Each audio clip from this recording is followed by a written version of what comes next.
अस्सलाम वालेकुम। Welcome to trendy reaction channel. हंसते रहिए, मुस्कुराते रहिए और हमें अपना प्यार दिखाते रहिए। चैनल को सब्सक्राइब जरूर कीजिए। मेरा नाम है रहबाबू। मेरा नाम मोहम्मद काशिफ बाबू। मेरा नाम मोहम्मद शहबाज। आज वीडियो बड़ी इंटरेस्टिंग होने जा रही है, अपना रिव्यू एंड पे देते हैं। वीडियो का टाइटल है financial crisis and fell off Pakistan के स्टडी डॉक्टर विवेक बांद्रा। तो वीडियो स्टार्ट करते हैं और अपना रिव्यू एंड पे देते हैं। 1 2 3। जो पाकिस्तान की इकोनॉमी है वो अंडर क्राइसिस है। Do you think it will affect India? Pakistan का कंपैरिजन भारत के साथ नहीं किया जा सकता। श्रीलंका, घाना, नाइजीरिया के साथ किया जा सकता है क्योंकि ये उनसे भी आगे निकल गए हैं। पाकिस्तान के जो प्राइम मिनिस्टर है ना, शहबाज शरीफ, वो कहते हैं आज हम किसी दोस्त मुल्क को अगर फ़ोन भी करते हैं तो उनको ऐसा लगता है कि हम उनसे भीख मांगने आ रहे हैं। जितनी इनकी कमाई है उसका 50% ये EMI भी नहीं, इंटरेस्ट चुकाने में लगा देते हैं। आज पाकिस्तानी रुपये 275 रुपये डॉलर का है, हमारा रुपये 81 रुपये डॉलर का है। प्रिय पाकिस्तान, हमारी छोड़ो, अपना रखो ख्याल। गाड़ी में पेट्रोल भरवाने के लिए भी बेचनी पड़ सकती है आपको किडनी, अगर ऐसा ही रहा आपका हाल। बिजनेस की फील्ड में इंटरेस्ट है तो ये नामुमकिन है कि आपने डॉक्टर विवेक बिंद्रा का नाम नहीं सुना होगा। India's top business coach and motivational speaker is here with us today on TV9 Bharatvarsh. Welcome, Vivek. धन्यवाद, thank you very much Divya Kochar ji. Vivek ji, you are a business coach and you understand money matters very well. तो इसी से related एक सवाल है मेरा आपके लिए कि जो पाकिस्तान की इकोनॉमी है वो अंडर क्राइसिस है, तो what you think, what went wrong for them and do you think it will affect India? Affect India तो हाँ, नेचुरली कुछ अफेक्ट तो इंडिया को करेगा क्योंकि अब पाकिस्तान जब ज़्यादा कमज़ोर होगा, जैसे कि यूएस से अब हट करके चाइना का वहाँ पे इंटरवेंशन बढ़ा है। चाइना आज अपना 30% आर्म्स का सप्लाई एक्सपोर्ट वहीं कर रहा है। पाकिस्तान का मैक्सिमम एम्यूनेशन सारा चाइना से आ रहा है। पाकिस्तान जितना कमज़ोर होगा, चाइना वहाँ पे उसको और ज़्यादा मजबूती से और अंदर प्रवेश कर जाएगा और उनको पैसा देगा और कर्जे के ट्रैप में फंसाएगा और पूरी की पूरी इकॉनमी को कंट्रोल करेगा चाइना पाकिस्तान की, जैसे उन्होंने श्रीलंका के साथ में किया। तो वो हमारे को तो इम्पैक्ट करेगा जब चारों तरफ से हमारे दुश्मन बढ़ते हैं। वैसे पक्का ही आपने पूछा पाकिस्तान के विषय में, पाक ने कटवाई अपनी नाक। उसका नाम अब पाकिस्तान नहीं, राखिस्तान या राख, यानी कि राखिस्तान या खाकिस्तान, खाक हो जाना चाहिए। क्योंकि इस समय मैं सबसे पहले कहना चाहता हूं, पाकिस्तान का कंपैरिजन भारत के साथ नहीं किया जा सकता। श्रीलंका, घाना, नाइजीरिया के साथ किया जा सकता है क्योंकि ये उनसे भी आगे निकल गए हैं। पाकिस्तान में लाखों लोग मेरे वीडियो देखते हैं, मैं नहीं चाहूंगा पाकिस्तान डूब जाए, पर एक बार किसी ने, मैं चुटकुले से समझाता हूं आपको, कि सोनू नाम का एक लड़का था, उसने पूछा एशिया का सबसे अमीर देश कौन है, तो मोनू ने उसे कहा कि पाकिस्तान सबसे अमीर है। तो सोनू ने पूछा ऐसा क्यों, तो मोनू बोला यार क्योंकि वो 300 रुपए किलो चावल खाते हैं, 500 रुपए किलो टमाटर खाते हैं, 250 रुपए के लीटर पेट्रोल डलवाते हैं और जो है दूध भी पीते हैं 300 रुपए लीटर। तो यानी कि वहां सब कुछ इतना महंगा हो चुका है। पाकिस्तान के जो प्राइम मिनिस्टर है ना, शहबाज शरीफ, वो कहते हैं आज हम किसी दोस्त मुल्क को अगर फोन भी करते हैं तो उनको ऐसा लगता है कि हम उनसे भीख मांगने आ रहे हैं। हम दूसरे देशों से हाथ मिलाते हैं, ये उनके आगे, हम यानी कि इंडिया दूसरे देशों से हाथ मिलाते हैं। जो हमारे प्रधानमंत्री, ये दूसरे देशों से हाथ नहीं मिलाते, उनके आगे हाथ फैलाते हैं।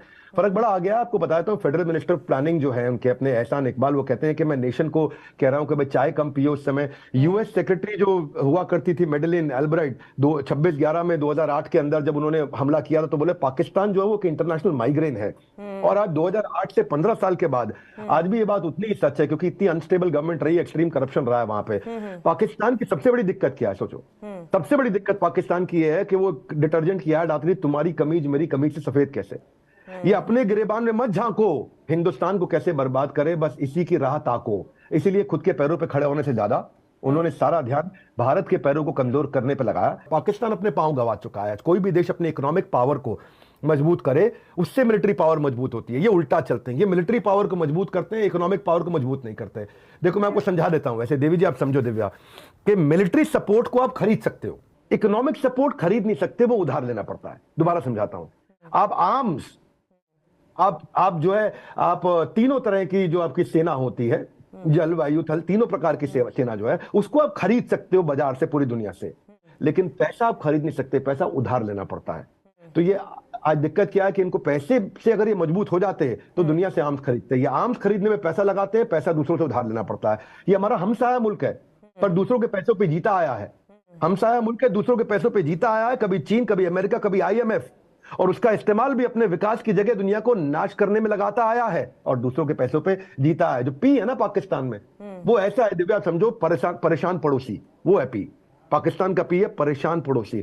दिव्या आपके घर के आसपास जरूर ऐसे पड़ोसी होंगे जो बड़े फ्रस्ट्रेटेड नेबर होते हैं, बालकनी में बैठ के देखते रहते हैं कि पड़ोस के घर में क्या नया आया, कौन सा फ्रिज आया, कौन सी गाड़ी आई, कौन सा टीवी आया। हमारे पास, भारत के पास दूरदृष्टि है, इनके पास दूरबीन है। ये हमारी दूरदृष्टि, हम विजनरी है, ये दूरबीन से बैठ के देखते रहते हैं। और इनके पास जो दूरबीन है, हमारी सक्सेस को नोट करने में ये पूरी तरह से लीन है। पाकिस्तान एक फास्टेस्ट ग्रोइंग इकोनॉमी हुआ करता था 1960-70 में। आज 22 करोड़ लोग उनके बिना बिजली के जी रहे, अब उनको भीख भी नहीं मिल रही। 75 साल की आजादी के बाद पाकिस्तान का यह हाल है। दूसरे देश को फूकने के लिए अपना पैसा जला दिया। आज इनको वक्त पे पैसा मिलने के लिए हर आदमी ने रुला दिया। पाकिस्तान क्या कहता है? If one can do let him do, if none can do how can I do. तो पाकिस्तान सोल्यूशन ओरिएंटेड नहीं है। साउथ एशिया की सबसे कमजोर कड़ी, कर्जों पर इनकी इकोनॉमी खड़ी। आज क्या है, जो नौम चोकसी जो है यूएस इंटेलेक्चुअल, पाकिस्तान कभी भी भारत की सैन्य शक्ति की बराबरी नहीं कर सकता है, वो कहते हैं ऐसा। लेकिन ऐसा करने के चक्कर में उसने अपने देश का बेड़ा गर्क कर दिया। ये लोग इंडिपेंडेंस के टाइम पे अपना देश मांगते थे दिव्या, पर आप देश को चलाना हो रहा है भारी, और मांगने की आदत आज भी है इनकी जारी। आज आपको बताया था, डेट टू जीडीपी रेशियो इनका 70% है। यानी कि जितना इनका जीडीपी है, इसको ऐसे समझो, जितनी इनकी कमाई है उसका 50% ये ईएमआई भी नहीं, इंटरेस्ट चुकाने में लगा देते हैं। आज पाकिस्तानी रुपये 275 रुपए डॉलर का है, हमारा रुपये 81 रुपए डॉलर का है। इनका इन्फ्लेशन रेट 27% है। इनकी 40% जो पॉपुलेशन है वो भयंकर गरीबी रेखा के नीचे है। फॉरेन रिजर्व इनके पास है ही नहीं, $3 बिलियन। ऐसा बताया जाता है कि 2 हफ्ते में इनका फॉरेन रिजर्व खत्म हो जाएगा, उसके बाद ये पूरी तरह भूखा नंगा हो जाएगा। क्षमा चाहता हूं, कठोर बोलना पड़ रहा हूं। 250 रुपए लीटर पेट्रोल, 260 रुपए लीटर डीजल, 210 रुपए लीटर आपका दूध। वहां पे मैं नॉनवेज की बात नहीं करता, पर बताना चाहता हूं ये नॉनवेज खाते हैं। 900 रुपए किलो चिकन हो गया वहां पे। प्रिय पाकिस्तान, हमारी छोड़ो, अपना रखो ख्याल। गाड़ी में पेट्रोल भरवाने के लिए भी बेचनी पड़ सकती है आपको किडनी, अगर ऐसा ही रहा आपका हाल। तो इसलिए मैं कह रहा हूं, IMF जिनके पास ये गए हैं, उन्होंने $6 बिलियन जो उनको 2019 में बताया था, अब उसको बचा हुआ $1.1 बिलियन देने के लिए मना कर रहे हैं। पाकिस्तान में भारी शर्तें लगा रहे हैं। और आज ये अगर इनको IMF ने पैसा नहीं दिया तो उनको खुद पैसा रेज करना पड़ेगा, टैक्सेस ज्यादा लेके। और बहुत ज्यादा टैक्सेस इन्होंने लिए तो पहले ही इनका इन्फ्लेशन 27% है, वो 40% हो जाएगा। कोई ज्यादा टैक्स लोगे और महंगाई बढ़ जाएगी, और महंगाई बढ़ जाएगी, 40% हो जाएगी इन्फ्लेशन। और अगर IMF ने नहीं दिया पैसा, बिल्कुल नहीं दिया, तो वो इनका इन्फ्लेशन आप जो है 27 से IMF ऑलरेडी मना कर चुका है पैसा देने के लिए। तो वो इसलिए है क्योंकि इनकी बड़ी स्ट्रिंजेंट उनके अपने लॉज हैं। वो कह रहे हैं नियम है हमारे, नियम पालन कर लो, वो दिक्कत हो रही है इनको। और वो 60% अगर इन्फ्लेशन हो गया ना, क्या इनका हाल होगा। मैं बहुत दुखी भी हूं मन से, और इनकी गलतियों के बारे में बात भी करना चाहता हूं। नेचुरल गैस प्राइस जो था इनका, वो 16% टैक्स से 112% टैक्स कर दिया। सोचो जिस यहाँ पे गैस का ये हाल हो। भाई जो फिच, जो ग्लोबल रेटिंग देने वाली ऑर्गेनाइजेशन है, उन्होंने आईडीआर होता है इशूअर डिफॉल्ट रेटिंग, कि किसी ने पैसा उधार लिया उसकी क्या रेटिंग है, लौटा पाएगा कि नहीं लौटा पाएगा। जैसे आपके यहाँ पे, हमारे यहाँ पे भी रेटिंग होती है ना, कि भाई आपको क्या रेटिंग मिल रही है, आप लौटा पाओगे नहीं लौटा पाओगे पैसा। तो इनकी रेटिंग पहले ही CCC+ थी। AAA अच्छी है, AAA- अच्छी है, BBB+ फिर भी ठीक है, लेकिन CCC+ थे, ये CCC- हो गए हैं। आप सोचो ना, वर्जिन अटलांटिक एयरलाइन ने बोला पाकिस्तान में हम अपनी हवाई जहाज उड़ाएंगे ही नहीं, क्योंकि ना वो उन्होंने फ्यूल और टैक्सेस बढ़ा दिए। ऑन ग्राउंड सपोर्ट ये लोग करते नहीं है। अब कौन है इसके लिए जिम्मेदार? इसके लिए जिम्मेदार कौन है? पाकिस्तान 2 हिस्सों में बटा हुआ है। एक हिस्सा जो पेट्रोल सब्जी के लिए भेड़ की तरह लाइनों में लगे हैं, और दूसरा हिस्सा जो लाहौर के कैनेडियन कॉफी हाउस में सुकून की चुस्कियां ले रहे हैं। ये हिस्सा बना कैसे है? सबसे अनोखी बात बताता हूं आपको। अभी पिछले हफ्ते एक टिम हॉर्टन्स नाम का एक कॉफी हाउस खुला, बड़ा महंगा है वो, और पहले ही दिन में इन्होंने रिकॉर्ड सेल्स करी। पाकिस्तान में किसी कॉफी हाउस ने 61 साल तक वो सेल्स नहीं करी। मैं पढ़ रहा था इनके बारे में। जब इन्फ्लेशन 45 साल में इतनी महंगाई ऊंची है, उसके बावजूद इतने महंगे कॉफी हाउस में लाइन लगा के लोगों ने लाखों रुपए की, करोड़ों रुपए की कॉफी के लिए ऑर्डर देने के लिए पहुंच रहे हैं वहां पे। कौन है जिम्मेदार इसके लिए? इसके लिए जिम्मेदार है इनके कोर कमांडर को ना करोड़ कमांडर भी बोलते हैं। सारे के सारे जो कमांडर इनके आर्मी के थे, वो बड़े बड़े करोड़पति हो गए। जो आर्मी के जनरल बाजवा थे ना, वो 12.7 बिलियन पाकिस्तानी रुपए उन्होंने 6 साल में कमा लिए। 12.7 बिलियन। बाजवा की जो पत्नी है, वो टैक्स भी फाइल नहीं करती थी उनके प्रधानमंत्री बनने से पहले, आज वो बिलियनर हो चुकी है 6 साल के अंदर। पाकिस्तान के जो आर्मी जनरल है, वो पूरे पाकिस्तान का 12% जमीन उनकी खुद की है, चाहे वो रेजिडेंशियल हो, कमर्शियल हो, फर्टाइल हो। इतना ज्यादा करप्शन है वहां पे। अब बात होगी मौज की, जिक्र होगा पाकिस्तान की फौज की। जब बात होगी भाइयों मौज की, जिक्र होगा पाकिस्तान की फौज की, क्योंकि वही मौज मारते हैं। इनका एक ही एजेंडा, मौका मिले तो लूट लो। आयशा सिद्दीका के बारे में बताया तो सीनियर डिफेंस एनालिस्ट है इनकी, वो कहती है पाकिस्तान की आर्मी की जो प्राइवेट वेल्थ है वो $20 बिलियन है। $10 बिलियन इनकी जमीन है, $10 बिलियन का इनका पैसा है। 33% जो मैन्युफैक्चरिंग है वो आर्मी के लोगों के पास है। 7% प्राइवेट एसेट वो आर्मी के लोगों के पास है। आर्मी अपनी फाउंडेशन के माध्यम से 100 से ज्यादा कंपनियां चला रही, banking, school, university, tourism, insurance, construction, IT, oil business, shipping. Army का काम है चलाना। आर्मी का काम है। यही यहाँ पे कई बार ऑपोजिशन वाले भी आके बोलते हैं बिजनेस सरकार क्यों करेगी बिजनेस, आर्मी क्यों करेगी बिजनेस, बिजनेसमैन को करने दो।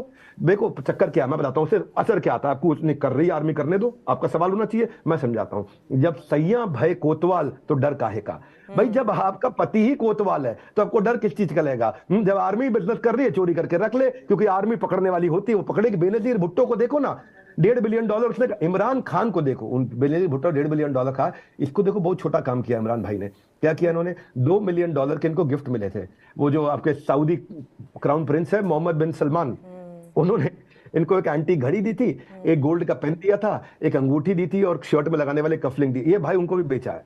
दिखाता है उसकी मैं क्या करूंगा गोल्ड के पेन का, इसको बेच के पेन से मुझे लिखना क्या है, हम लोग लिखने पढ़ने वाले, पैसा दे दो हमारे को। बुरा नहीं मानना भाई पाकिस्तान के लोग, आज आपके यहाँ पे इसलिए समस्या आ रही है। शहबाज शरीफ जो आपके प्राइम मिनिस्टर है, वो $14 बिलियन के रुपए के मनी लॉन्ड्रिंग केस में यूके को लड़ रहे हैं इस समय। उनके जो बड़े भाई थे पहले प्रधानमंत्री नवाज शरीफ, अभी शहबाज शरीफ हैं, बड़े भाई नवाज शरीफ थे पहले, वो भाग गए एग्जाइल में लंदन के अंदर। 2019 से 7 साल की जेल उनको पाकिस्तान ने सुना रखी है मनी लॉन्ड्रिंग के केस में। तो एक चुटकुला समझाता हूं आपको। एक पाकिस्तानी भारतीय से बोला, आप लोग चोरों के साथ कैसा सलूक करते हो? तो भारतीय ने जवाब दिया, हम चोरों के साथ कैसा सलूक करते हैं, हम अच्छा सलूक करते हैं, उसे इंसान की तरह ट्रीट करते हैं, उसे हम लोग जेल में अच्छा खाना देते हैं, उसको जेल में हम गर्म कपड़े देते हैं, उसको लंबी अदालती कार्रवाई से गुजरना पड़ता है, लेकिन जेल में सुकून की जीवन जी पाता है वो। पाकिस्तानी कहता है तुम क्या आराम देते हो अपने चोर को, हम तो उसको वजीर आजम बना देते हैं अपने यहाँ चोर को। तो देखो पाकिस्तान की हालत इस समय खराब है। कंपेयर करता हूँ इंडिया के साथ में, वो बेचारे जीडीपी $376 बिलियन है, हम $3.4 ट्रिलियन है। हमारी जीडीपी पाकिस्तान से 10 गुना ज्यादा बड़ी है। ये क्या कहती, क्यों हमसे लड़ना चाहते हैं? अरे भाई फोकस करो अपने सोल्यूशन पे। इनकी जीडीपी ग्रोथ रेट 2% है, हमारी लगभग 7% है। इनकी जीडीपी पर कैपिटा इनकम $1,600 है, हमारी इस समय $2,500 से $3,000 पहुंच गई है। इनके यहाँ इन्फ्लेशन रेट 27 से 60% जा रहा है, हम लोग 5% इन्फ्लेशन पे है। इनके यहाँ फॉरेन रिजर्व है ही नहीं, खत्म हो चुका है, $2 बिलियन बचा है। हमारे यहाँ फॉरेन रिजर्व लगभग $650 बिलियन है, 6th इन द वर्ल्ड। हम इनसे 200 गुना ज्यादा, 200x। विवेक जी अभी फिलहाल जो है हम इंडिया से तो कोई कंपैरिजन है नहीं पाकिस्तान का, लेकिन जिस तरीके से, जिस क्राइसिस से जो है पाकिस्तान गुजर रहा है, तो आसपास की पॉलिटिकल पार्टी इमरान खान, शहबाज शरीफ में जो है छींटाकशी चल रही है। लेकिन ये माना जाता है कि जब इमरान खान प्रधानमंत्री रहे हैं जितने समय के लिए भी पाकिस्तान में, तो इस तरीके की जो है आपदा नहीं आई जो शहबाज के रहते हुए आ रही है। तो क्या आपका मानना होगा कि कंपेरेटिवली शहबाज शरीफ से इमरान खान पाकिस्तान के लिए बेहतर प्रधानमंत्री थे? नहीं, मुद्दा यह है कि ये बेहतर थे कि नहीं थे, आप ये समझ लीजिए। आज बहुत बदतर है। मैं ये बताऊं कि देखो, अब आप मुझसे बोले कि 2 चोर में बताओ कौन बड़ा चोर कौन छोटा चोर। आप बांग्लादेश के साथ कंपेयर करो ना, हालत क्या कर दी है इन्होंने। बांग्लादेशी इनसे बहुत आगे है इस समय। आप बांग्लादेश से शुरुआत में कंपेयर भी कर रहे थे। आप सोचिए ना, आज पता है समस्या क्या है? आज समस्या यह है कि आज भारत की तरफ पूरी दुनिया देख रही है रशिया और यूक्रेन कॉन्फ्लिक्ट में कि हम रिजॉल्व कर रहे हैं। भारत दूसरा सबसे बड़ा डोनर बन चुका है लोगों को गरीबी से, तकलीफों से बाहर निकालने के लिए दुनिया के अंदर। $70 बिलियन हमने आज इंडिपेंडेंस से अब तक दूसरे गरीब देशों को दान किया है। और इनको देख लो, $70 बिलियन छोड़ो, इनको कोई $7 बिलियन, कोई $1 बिलियन भी IMF देने को तैयार नहीं है। आज तो टर्की पाकिस्तान की बेइज्जती कर रहा है। अजीम जमाल जो है वहां पे प्राइम मिनिस्टर ऑफ टर्की के जो स्पेशल असिस्टेंट है, वो कह रहे हैं भैया शहबाज शरीफ मत आना यहाँ पे, हम तुम्हारे को यहाँ पे नहीं देख सकते इस समय। पाकिस्तान क्या बोल रहा है, अच्छा चलो छोड़ो, अब आपके यहाँ तकलीफ है, हम आपसे अब इस समय और दान नहीं मांगेंगे, हम आपकी मदद करना चाहते हैं, हम आपको दान ही नहीं मांगेंगे आपसे। ये क्या मदद करी भाई तुमने? आप ये छोड़ो, अब मैं आपको समझाता हूँ। ये सारा समस्या इसलिए है क्योंकि इन्होंने ध्यान नहीं दिया। ये पाकिस्तान एम्बेसडर जो चाइना के, वो बोलते हैं कि हमारा चाइना से जो रिश्ता है वो पहाड़ों से ऊंचा है, वो समुंदर से गहरा है, वो स्टील से मजबूत है, वो स्वीटर देन हनी है। तो चाणक्य पंडित ने कहा था, एनिमीज एनिमीज अ फ्रेंड, दुश्मन का दुश्मन दोस्त होता है। उसी चक्कर में चले गए क्योंकि चाइना इनको कश्मीर पर सपोर्ट करता है। UNSC में जब इंडिया आकर के कोई रेजोल्यूशन पास करने की कोशिश करता है, वो वीटो पावर के साथ में टेररिस्ट जो ऑपरेट कर रहे हैं पाकिस्तान में नॉकडाउन कर देता है, क्योंकि चाइना के पास वो पावर है इस समय, तो वहाँ उसको सपोर्ट करता है। और पाकिस्तान लगा हुआ है कि भाई मैं आपकी पीठ खुजाऊंगा, आप मेरी पीठ खुजाओ, तुम्हें तिब्बत और ताइवान, हम वहां पे तुम्हारा सपोर्ट करेंगे। तो पाकिस्तान के लिए बेसिकली इंपॉर्टेंट क्यों है चाइना? क्योंकि वो अमेरिकन इन्फ्लुएंस को काउंटर करने में मदद कर रहा है। चाइना जो आज 72% पाकिस्तान की आर्म्स की डिमांड पूरी कर रहा है। 47% चाइना के जो आर्म्स है वो पाकिस्तान को एक्सपोर्ट कर रहा है। बाकी पूरी दुनिया को 53%, केवल पाकिस्तान को 47% आर्म्स दे रहा है इस समय। तो अमेरिका जब अफगानिस्तान से बाहर हुआ था ना, जब जिस समय अफगानिस्तान से बाहर हुआ तो चाइना को लगा अब अमेरिका घुसना नहीं चाहिए, इसलिए चाइना वहां घुस गया। और ये लोग मिल करके सोचते हैं कि ये इंडिया को तंग करेंगे, चाइना का इन्फ्लुएंस यहाँ बढ़े, यूएस की पावर अथॉरिटी कम हो जाए। और फिर उसको चाइना को ये भी लगता है भाई मेरी ग्लोबल इमेज अच्छी होती है दुनिया के सामने, मैं खुद को अच्छा दिखा रहा हूँ कि भाई मैंने तो वीकर कंट्री की मदद करी है, पाकिस्तान तो गरीब देश है, माँ की मदद कर रहा है। बहुत बुरा हाल है पाकिस्तान में, इसीलिए चाइना उसका फायदा उठा रहा है। 9/11 के बाद, ओसामा बिन लादेन के बाद में यूएस और पाकिस्तान के रिलेशनशिप खराब हुए थे। तो चाइना भी जो है कर्ज नहीं दे रहा है पाकिस्तान को, क्योंकि शहबाज शरीफ जब से आए हैं तब से अमेरिका से जो है उनके रिश्ते वो बनाने में लगे हुए हैं, और इस चक्कर में जो है चाइना ने भी एक टर्न ले लिया है, और इस वक्त चाइना भी पाकिस्तान की आर्थिक मदद नहीं कर रहा है, सऊदी अरब नहीं कर रहा है, कोई अभी कर्ज देने के लिए तैयार नहीं है। एक पिक्चर आपने देखी थी, हेरा फेरी थी, कौन सी थी, कहता है बाबूराव का स्टाइल है। ये चाइना का स्टाइल है, ये थोड़े दिन के लिए चाइना वेट कर रहा है, ये देख रहा है कि लौट के उनके पास आएंगे और तब जो है उसके पास नेगोशिएशन पावर बढ़ चुकी होगी, ये और लूटेगा। बड़े लुटेरे जो होते हैं ना, वो क्या करते हैं, सामने वाले को पहले बर्बाद उन्हें देते हैं, फिर जाकर के खाते हैं, सस्ते में मिल जाता है। देखो जैसे ना, ये ऐसे समझो, उसको एक कंपनी है हमारे देश के मित्तल जी की एक कंपनी है स्टील की, आर्सिलर स्टील मित्तल जो है ना, तो आर्सिलर मित्तल यही करते हैं, वो एक्विजिशन पे काम करते हैं। 100 रुपए की चीज को 20 रुपए में खरीदते हैं, जब वो डूब रही होती है तब उसे खरीदते हैं, और 100 रुपए की चीज को 20 में खरीद के उसको 200 का बना देते हैं। चाइना यही करना चाहता है। चाइना अभी इस समय हर समय आगे रहे, ले लो हमसे ले लो, तो चाइना की इज्जत नहीं होगी। तो ये आप इसको हेरा फेरी पिक्चर के बाबूराव की तरह देखो, ये बाबूराव का स्टाइल है, चाइना का स्टाइल है, इसलिए थोड़ा रुक करके आएगा। ये तो उनके अल्टीरियर मोटिव्स हैं। आप सोचो ना, क्यों जाएगा पाकिस्तान उनके पास? 150 यूएन के ब्लॉक लिस्टेड आतंकवादी इस समय पाकिस्तान में रहते हैं। अब यूएनएससी में जब इनके खिलाफ में जब कोई वोटिंग होती है तो चाइना वहां इनके सपोर्ट में उतर आता है। इनको चाइना की बहुत जरूरत पड़ेगी। ग्लोबल टेररिस्ट आज भी सारे पाकिस्तान से ओपनली ऑपरेट कर रहे हैं, तो पाकिस्तान अपनी इमेज टेररिस्ट को दोनों को ग्लोबल स्टेज पे बचाने के लिए यूएनएससी की जो उसके पास में वीटो पावर है उसका इस्तेमाल करेगा। और ये डूबते को तिनके का सहारा है। और ये आप सोचो ना, पिछले 20 साल में यूएस ने $32 बिलियन दिया और पिछले कुछ सालों में चाइना ने $30 बिलियन दे दिया। तो चाइना अभी है साथ में। शहबाज शरीफ बोल भी रहे हैं कि हमारी इकोनॉमिक चैलेंज इस समय अनइमेजिनेबल है। IMF जो बोल रहा है वो हम मान नहीं सकते, और अगर हम नहीं माने तो हम कहीं के रहेंगे नहीं। तो इसलिए अभी ये दोनों तरफ ट्राई मारते रहेंगे और चाइना तब इनको सपोर्ट करने के लिए आएगा। वैसे भी आपको बता दूं, पिछले लगभग 75 साल की आज़ादी में ये 23वां बेल आउट है पाकिस्तान के लिए। हर 3 साल में पाकिस्तान कटोरे के लेवल पे आ जाता है भिक्षा मांगने के लिए, और उसके बाद IMF आकर के उसको जिंदा करता है मरे हुए पाकिस्तान को। तो 75 साल में 24 बार इस समय ये अब तक जाकर के IMF से बेल आउट ले चुके हैं। पूरी दुनिया में इतना बेल आउट किसी ने नहीं मांगा, पूरी दुनिया में ये एकमात्र ऐसा देश है जो हर 3 साल में बैंक करप्ट होने के एवरेज निकाल के बता रहा हूं। ये नहीं कह रहा हूं हर तीसरे साल होता है, पर एवरेज हर 3 साल में खत्म हो जाता है। सऊदी अरेबिया से ये कोशिश कर रहे हैं अभी 4 बिलियन के लिए, UAE से कोशिश कर रहे हैं 1 बिलियन के लिए, और चाइना को ये 1.5 बिलियन के लिए रिक्वेस्ट कर चुके हैं। 1 बिलियन के आसपास IMF से भी ट्राई कर रहे हैं। अब देखो आगे क्या होता है। इंडिया के साथ में, मैं समराइज कर देता हूं, इंडिया के साथ में पाकिस्तान का कमजोर होना, साउथ एशिया और पाकिस्तान पर चीन की पकड़ और ज्यादा मजबूत बना देना है। जितना ज्यादा इंडिया ये कमजोर होगा, चीन और अंदर घुसेगा। IMF बेल आउट नहीं करेगी, चीन फिर से हीरो बनेगा, पाकिस्तान का इस्तेमाल करके भारत को घेरने में लगेगा। इंडिया के 2 पड़ोसी श्रीलंका और पाकिस्तान दोनों कमजोर, तो सार्क और ज्यादा कमजोर, तो चाइना और अंदर घुसता है। और पाकिस्तान के लिए अगर आप मुझसे पूछे सुझाव क्या है, सुझाव ये है कि पाकिस्तान को अपनी इकोनॉमी में भरोसा देने के लिए एंटरप्रेन्योर्स को आगे बढ़ाना चाहिए। शॉर्ट टर्म लॉन्ग टर्म दोनों पे काम करना चाहिए। शॉर्ट टर्म में मतलब IMF और चाइना से पैसा उठाए, और लॉन्ग टर्म में रिस्ट्रक्चर करे एनर्जी स्ट्रक्चर सेक्टर को, कैश की इकोनॉमी को बंद करे, जो कच्चे के धंधे चल रहे हैं इनके यहाँ सारे काम कच्चे में हो रहे हैं, मनी सर्कुलेशन के उसको बंद करे, टेररिज्म को रोके। 20% इनकी GDP कच्चे में चल रही है, और स्ट्रेटेजिक लोकेशन है भाई, इनकी लोकेशन बहुत अच्छी है देवी जी। ये साउथ एशिया, सेंट्रल एशिया और वेस्ट एशिया के बिल्कुल बीच में बैठे हैं, रीजनल इकोनॉमिक हब है ये। अगर वहां इंफ्रा अच्छा कर दें और ग्लोबल ट्रांसपोर्टेशन के लिए इंफ्रा अच्छा कर दें, सड़कें बनाए जहां से क्रॉस बॉर्डर ट्रांसपोर्टेशन और बिजनेस अच्छा हो, तो और रेवेन्यू जनरेट करेंगे। एक्सपोर्ट इनके हो नहीं रहा, उसको कराएं ये, जिसके कारण खत्म हो गया। लेकिन जिस तरीके का टेररिज्म बढ़ रहा है, अब तो इनके साथ वो सिलसिला हो गया है स्नेक्स इन द बैकयार्ड।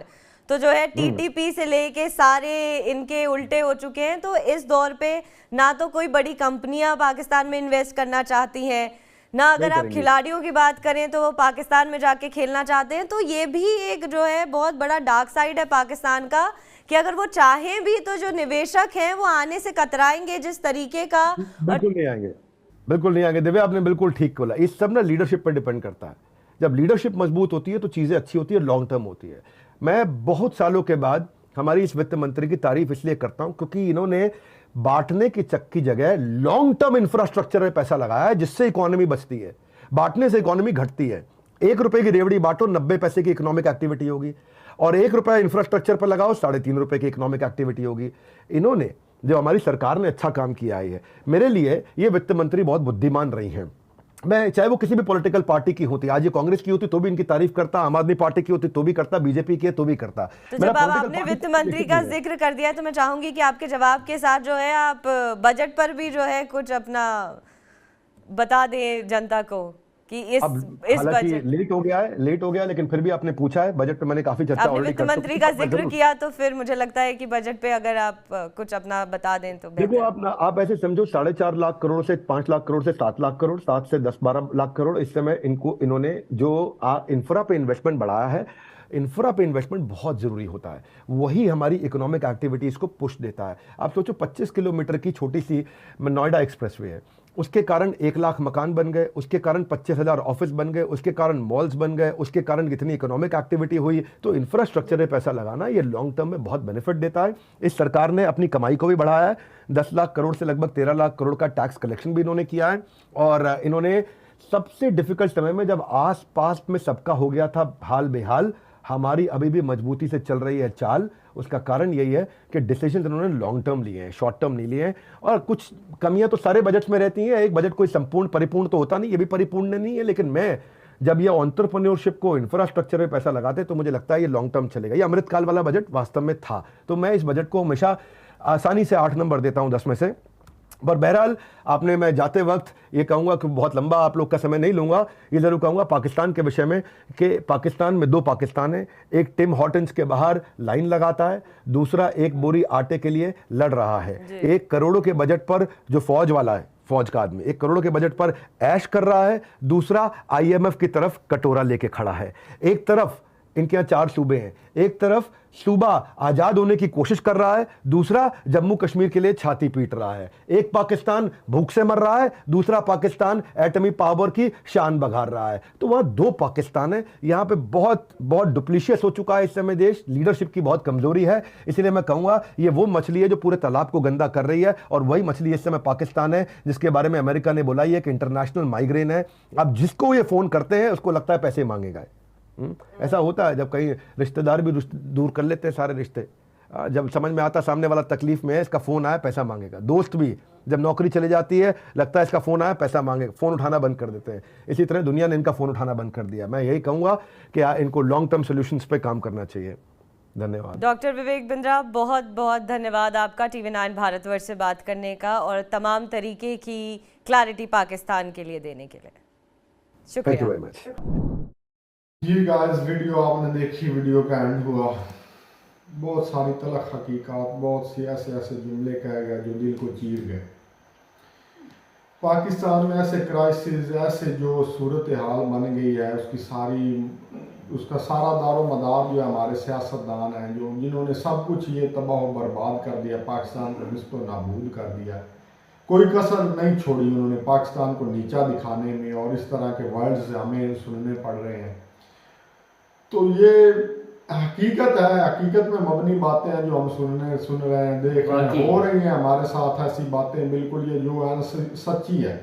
फिर अपनी जुबान से मानते हैं हमारे वज़ीर आज़म खुद कि हम जब फ़ोन करते हैं ना तो वो समझते हैं कि ये मांगने के लिए आ रहे हैं या मांगना चाहते हैं, अपनी जुबान से वो लफ्ज़ अदा करते हैं, वो कह रहा है दुनिया को बताते हैं कि हम क्या चीज़ है। ये भिखारी हर कोई समझ रहे हैं, इनका सूरत हाल ऐसी होगी ना, कंगले कंगाल कर दिया इन्होंने, मुल्क को लूट और खुद जायशी कर रहे हैं। बिल्कुल, उनकी जायशी में कोई फर्क नहीं है, उनकी मौजें गरीब आवाम मर रही। यही सूरत हाल है। देखे ना शहबाज भाई, चंद दिन पहले ये हमारे गांव के साथ ही एक इंग्लैंड से भाई आया था, यहाँ पे शादी में वो शिरकत करने के लिए आया था, वापस जा रहा था, डाकुओं ने रास्ते में फायरिंग कर दी, उसको हलाक कर दी, शहीद हो गया। क्या वो बेचारा इंग्लैंड में चंगा भला कारोबार उसने अपना सेट किया हुआ था, यहाँ पे आके उसको क्या भुगतना पड़ गया। ये सूरत हाल है अभी पाकिस्तान है।